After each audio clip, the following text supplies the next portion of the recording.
શ્રી કૃષ્ણ। સ્વાગત છે તમારું જયશ્રીસ કિચનમાં।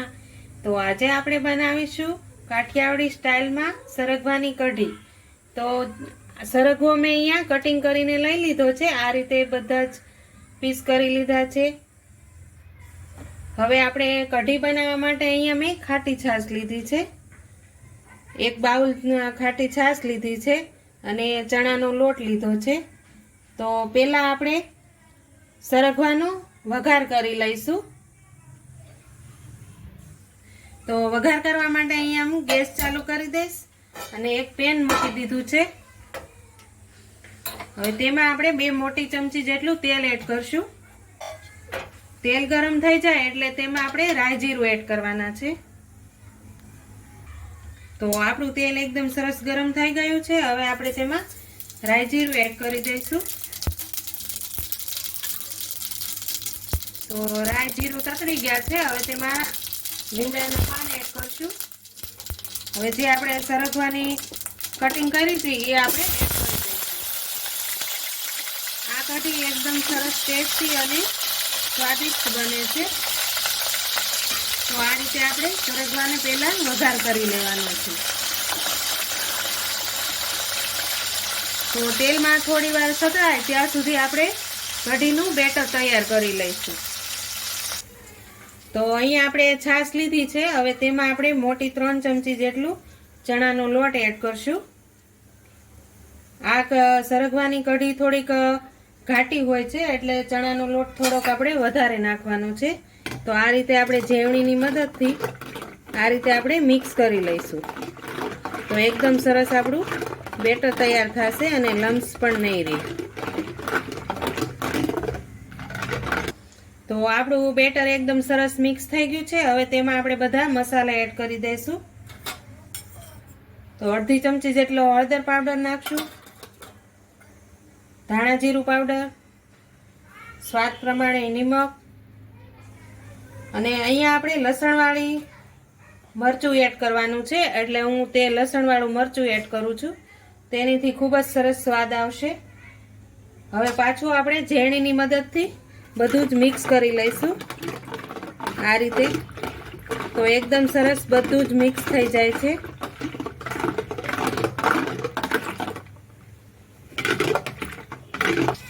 તો આપણું બેટર એકદમ સરસ રીતે બનીને તૈયાર થઈ ગયું છે। હવે આપણે જે સરગવો મૂક્યો છે ચડવા તેમાં આપણે બેટરને એડ કરવાનું છે।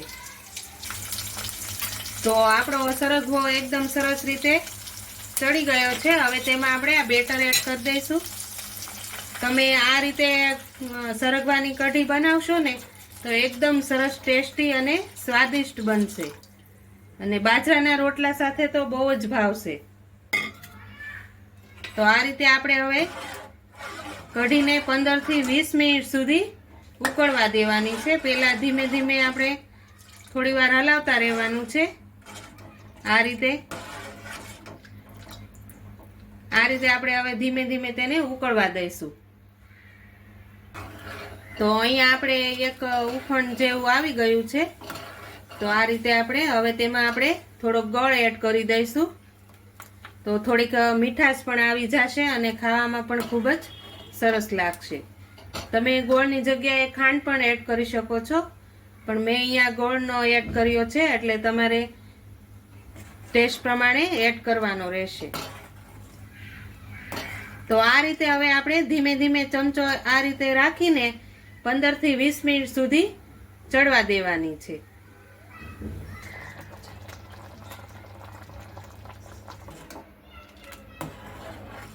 તો આ રીતે આપણી કઢી એકદમ સરસ સરગવાની તૈયાર થઈ ગઈ છે।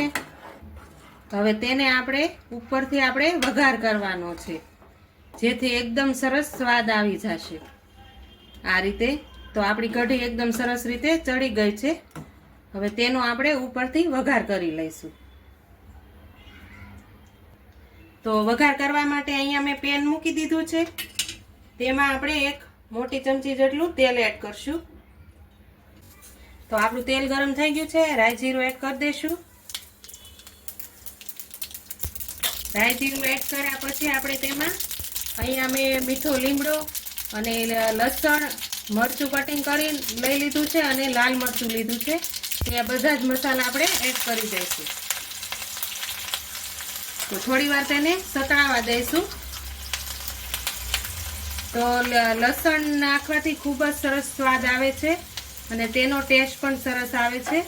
હવે આપણે ગેસ બંધ કરી દઈશું. તેની ઉપર આપણે થોડું લાલ મરચું પાવડર એડ કરશું. હવે તે આ બધો જ વઘાર આપણે કઢી ઉપર એડ કરવાનો છે.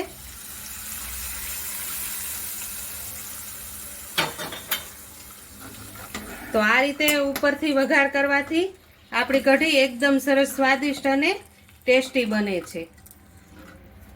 તો એકદમ સરસ કાઠિયાવાડી સ્ટાઇલમાં સરગવાની કઢી તૈયાર થઈ ગઈ છે. હવે તેમાં આપણે ઉપરથી લીલા ધાણા એડ કરશું. તો ઉપરથી આપણે લીલા ધાણા એડ કરી દઈશું.